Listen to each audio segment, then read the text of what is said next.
Good evening. ఆంధ్రప్రదేశ్లో రాజకీయాలు కానీ తెలంగాణలో రాజకీయాలు కానీ చాలా వేడివేడిగా జరుగుతూ ఉన్నాయి. ముఖ్యంగా దీని మీద అందరూ కూడా ఉత్కంఠంగా ప్రజలు ఎదురు చూస్తూ ఉన్నారు.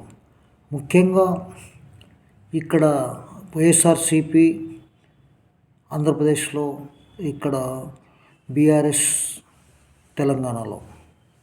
ఒకే ఒక్కడు రేవంత్ రెడ్డి గారు ఒక్కడే తానై కాంగ్రెస్ పార్టీని అధికారంలోకి తీసుకురావడం జరిగింది. అయితే ఆయన ప్రజలకు ఇచ్చిన మాట ప్రకారం ఎవరైతే తప్పు చేశారో వాళ్ళందరినీ జైలుకు పంపుతానని, అదేవిధంగా రెవెన్యూ రికవరీ కూడా చేస్తానని చెప్పి ప్రజలకు మాట ఇచ్చి ఆయన గెలవడం జరిగింది. దాంట్లో భాగంగా ఆయన చాలా రకాలైనటువంటి పనులు చేస్తూ వెళ్తూ ఉన్నాడు. ఎందుకంటే ప్రజలే అంతిమ నిర్ణేతలు అనేటువంటిది, ప్రజాస్వామ్యం అంటే ప్రజల కోసమే అనేటువంటి అంశాన్ని ఆయన దృష్టిలో పెట్టుకొని గత ప్రభుత్వం చేసినటువంటి అవకతవకల మీద ఎన్నో రకాలైనటువంటి పనుల మీద దర్యాప్తు వేగవంతం చేయడం జరిగింది.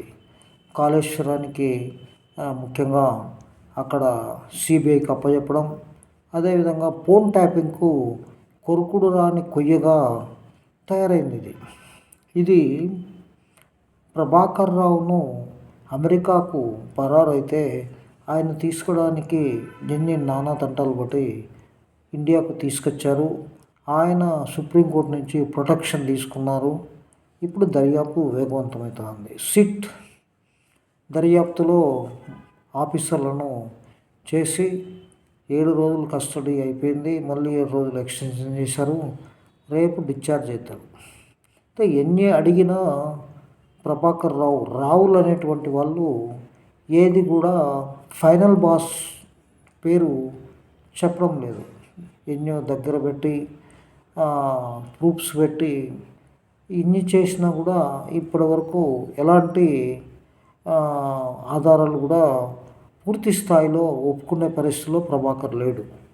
ఈయనంతా కూడా దీనికి పోలిక మనం ఎందుకు అంటున్నామంటే, ఇదే పరిస్థితులు ఆంధ్రప్రదేశ్లో కూడా జరుగుతూ ఉన్నాయి. ఇక్కడ ముఖ్యమంత్రిగా పనిచేసినటువంటి వ్యక్తి, అక్కడ ముఖ్యమంత్రిగా పనిచేసిన వ్యక్తి, ఆ వ్యక్తి కోసం ఈ వ్యక్తి వెళ్ళి శుభాకాంక్షలు, జన్మదినం. అదే గతంలో వీళ్ళిద్దరి వైరం. ఎప్పుడు కూడా శత్రువు ఒక శత్రువుకు ఇంకొక శత్రువు మిత్రుడు అయినట్లు ఇది జరుగుతూ ఉంది. కాబట్టి ఇందులో పోలిక ఎందుకు చెప్తున్నామంటే, ప్రజాస్వామ్యం అంటే గౌరవం లేని వ్యక్తులు ఒక పార్టీని పెట్టుకొని అధికారంలోకి వచ్చిన తర్వాత ప్రజలను ఏ విధంగా పాలిస్తారనేటువంటి ఉదాహరణగానే చరిత్ర మనకు తెలుపుతుంది. దీన్ని ఛేదించాల్సిన అవసరం ఉంది. దీన్ని ప్రజలే ఛేదించారు. ప్రజలు కీలిరిగి వాతపెట్టి అధికారంలో రాకుండా చేశారు బీఆర్ఎస్ పార్టీని. అదేవిధంగా వైఎస్ఆర్సీపీని కూడా అధికారంలోకి వస్తే ఏ విధంగా జరుగుతుందనే ఉద్దేశంతో ప్రజలు అక్కడ నిర్ణయం తీసుకోవడం జరిగింది. ఇక ప్రజాస్వామ్యంలో ఏది లేకపోయినా, తిండి లేకపోయినా, ఇల్లు లేకపోయినా ఉంటారు, కానీ స్వేచ్ఛ లేకపోతే ఉండదనే అంశం భారతదేశంలో ఉంది. ముఖ్యంగా తెలుగు రాష్ట్రాల్లో స్వేచ్ఛ లేకపోతే చాలా ఇబ్బంది అనేటువంటి అంశం ప్రజలు గ్రహించడం కాదు. స్వేచ్ఛ కోసం వీళ్ళు ప్రయత్నం చేసి విముక్తి అయిపోయారు. స్వేచ్ఛగా తమ యొక్క వాయిస్ను వినిపించడం జరిగింది. దీంట్లో భాగంగా బీఆర్ఎస్లో ఉన్నటువంటి టీఆర్ఎస్ కానీ బీఆర్ఎస్ కానీ ఎప్పుడు అధికారం శాశ్వతమని, జగనన్న కూడా అధికారం శాశ్వతము అని భావించినటువంటి ఇద్దరు కూడా ఈరోజు అధికారం పోయేతలకి ఎలాంటి పరిస్థితుల్లో వాళ్ళు గిలగిలగిల అంటున్నారో చూస్తున్నాం. ప్రజాస్వామ్యంలో విలువలకు కట్టుబడి ప్రజాస్వామ్యాన్ని గౌరవిస్తూ, ప్రజాస్వామ్యం అంటే ప్రశ్నించే తత్వము అనేది ఇద్దరు కూడా అనుకోకుండా, మాకు ఎవరు ఎదిరించి మాట్లాడితే వాళ్ళని లోపలికి పంపించడం, ఒక వీడియో పెడితే లేదా పాటలు పాడితే ఇవన్నీ కూడా వాళ్ళు ఇష్టం వచ్చినట్లు చేసినటువంటి వాళ్లకు ఈరోజు ప్రజాస్వామ్యం గురించి మాట్లాడుతున్నారు. అదేవిధంగా వాళ్ళు చేసినటువంటి అన్నీ కూడా అద్భుతమైనవని ఇవన్నీ చెప్పుకుంటూ పోతూ ఉన్నారు. ఇక ముఖ్యంగా మనం గమనించాల్సినటువంటి విషయాలను గమనిస్తే ప్రజల యొక్క అభిప్రాయాలు కానీ, అదేవిధంగా ఎమ్మెల్యేల అభిప్రాయాలు కానీ, తమ సహచరుల మంత్రివర్గ అభిప్రాయాలు కానీ, అదేవిధంగా ప్రతిపక్షాలకు సంబంధించిన అభిప్రాయాలను ఏమాత్రం పరిగణలో తీసుకోకుండా వాళ్ళను అసెంబ్లీలో కట్టడి చేసి తాము అనుకున్న బిల్లులను పాస్ చేయించుకోవడంలో దిట్టలైనటువంటి గురు శిష్యుల కంటే కూడా అనుబంధం, ఆత్మీయత చాలా ఉంది. దీనికంతా కారణం ఇద్దరు కూడా ఒకటే కోవలకు చెందిన వాళ్ళు కాబట్టి వెళ్తూ ఉన్నారు. ఈరోజు వీళ్ళిద్దరికీ తెలంగాణలో ఒకే ఒక్కడు బీఆర్ఎస్ పార్టీని మట్టి కనిపిస్తే, ఆంధ్రప్రదేశ్లో ఆ పరిస్థితి లేదు. జగనన్న చాలా బలవంతుడని చెప్పి నలుగురు కలిసి దాదాపుగా పార్టీలన్నీ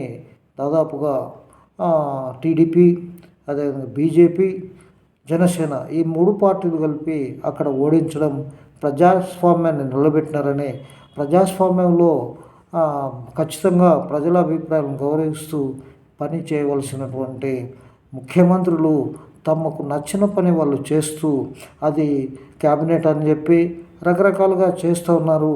దాంట్లో అంశంగానే మనం గమనిస్తున్నాం. వైజాగ్కు షిఫ్ట్ చేయాలని, అక్కడ రకరకాలైనటువంటి పరిశ్రమలు ఏం జరిగిందనేది అంతా కూడా ఆంధ్రప్రదేశ్లో మనకు తెలుస్తుంది. అలాంటి పరిస్థితి రాకుండా చూడవలసిన ప్రజాస్వామ్య మేధావులు, దానికి సంబంధించిన వ్యక్తులుగా చూడవలసిన అవసరం ఉంటుంది. రొటీన్గా జరిగేటువంటి కొన్ని పనులు మనకు ముఖ్యంగా ఒకే అంశాన్ని మనం తీసుకున్నాం. ఇక్కడ ఫోన్ ట్యాపింగ్ చేశారా లేదా అని నిర్ధారణ చేయడానికి సహకరించినటువంటి ప్రభాకర్ రావు ఇంటెలిజెన్స్ చీఫ్గా పనిచేస్తూ ఎక్స్టెన్షన్ ఆయన రిటైర్డ్ అయిన తర్వాత కూడా పెంచుకున్నారు. రావు కాబట్టి ఆ విధంగా చేశారు. రావులను సెలెక్ట్ చేయడంలో కూడా దీని యొక్క అర్థం పరమార్థం అందరికి కూడా తెలుసు. ఈ విధంగా చేసినటువంటి వాళ్ళను అమెరికా నుంచి తెప్పియడం ఇవన్నీ కూడా జరిగినాయి.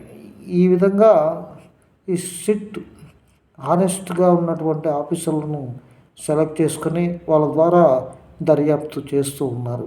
అదేవిధంగా ఇంతవరకు కూడా చిన్న ఆఫీసర్లు చేశారు. ఇప్పుడు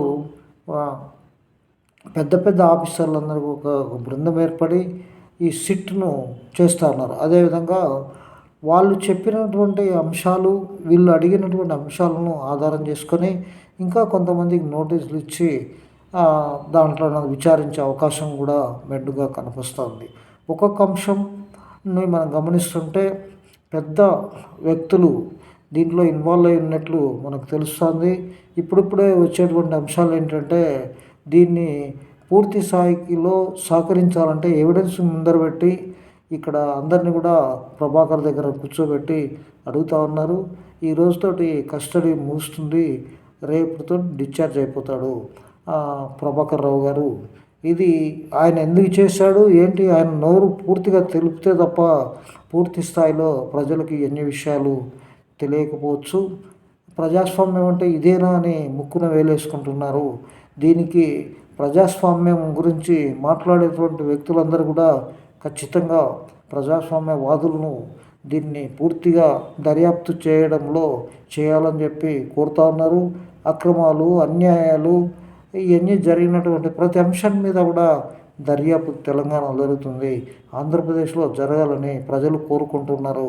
కాబట్టి ప్రజాస్వామ్యం అంటే ప్రజలకు, ప్రజల చేత, ప్రజల కొరకు అనేటువంటిది తెలుసుకుంటే అందరికీ మంచిదని గుర్తు చేస్తూ ఈ వీడియో చేయడం జరుగుతుంది. నా పేరు వై చెన్నకేశ్వరరెడ్డి, ఒక సామాజిక కార్యకర్తను. అదేవిధంగా please subscribe my channel. Thank you very much.